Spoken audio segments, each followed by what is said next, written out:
এবার নির্বাচনে বিএনপি কিন্তু সত্যি বেকায়দায় আছে নানা কারণে।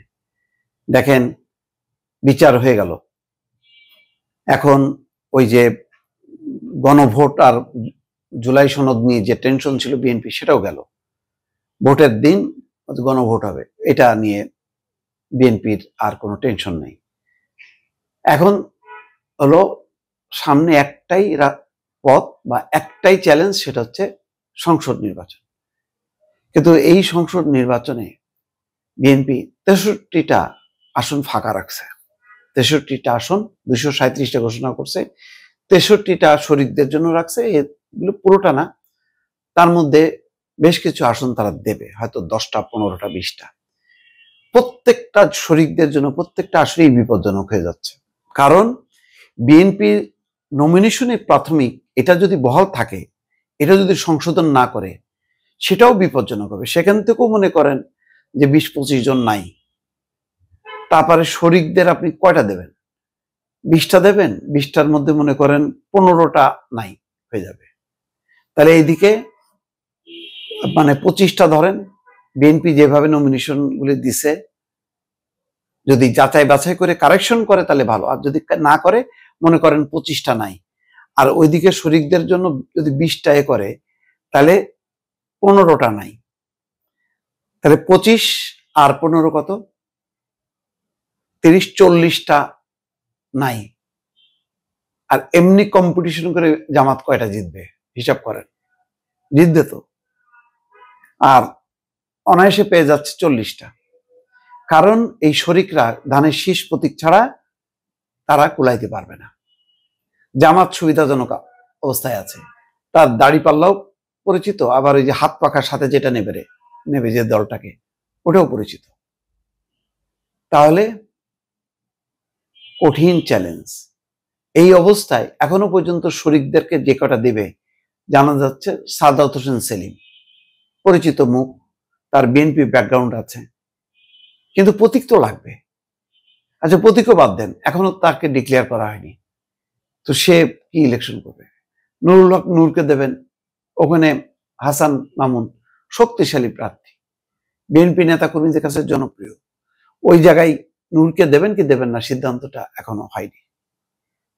রাশেদের ব্যাপারটাও একই রকম। তারপরে আসমা আব্দুর রব মনে করবেন না, তানিয়া রব করবেন, তার স্ত্রী।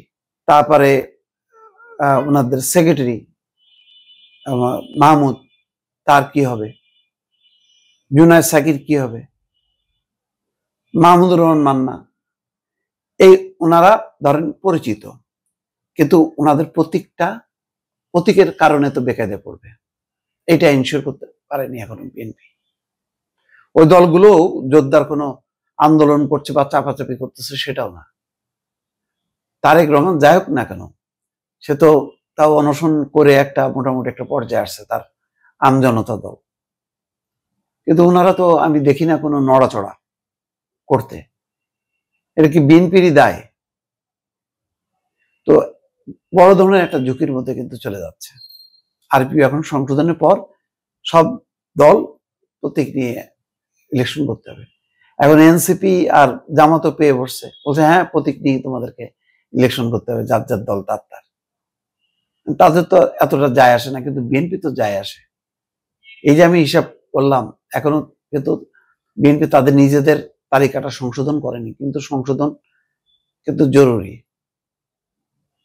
এই যে কুমিল্লা 6 সদর, সুনামগঞ্জ 1, তারপরে কুষ্টিয়ার অন্তত 2টা আসন, চট্টগ্রামের বেশ কিছু, সব মিলায় 10 থেকে 15টা আসন দ্রুত বেগে কারেকশন করতে হবে, নতুবা কিন্তু বিপদ ঘনায় আসবে।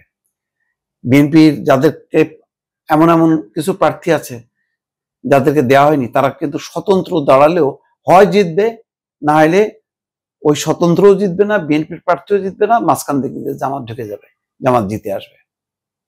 বিএনপিকে পুরো বিষয়টা নির্মোহভাবে বিবেচনা করতে হবে। আমরা গণমাধ্যম কর্মী হিসেবে আমরা হয়তো ইনফ্লুয়েন্সড হইতে পারি, আমাদের মনে হইতে পারে, কিন্তু বিএনপি তারকেই সিদ্ধান্ত নিতে হবে, সঠিক সিদ্ধান্ত নিতে হবে, এবং সঠিক সিদ্ধান্ত নেওয়ার মতন নির্মোহ লোক বিএনপিতে যদি না থাকে দল ডুববে। আমাদের কথা অনুযায়ী কাউকে নমিনেশন দেওয়ার দরকার নেই, আপনারা নিজেরাই ফাইনাল করেন, কিন্তু সঠিক করেন, এটাই অনুরোধ থাকবে।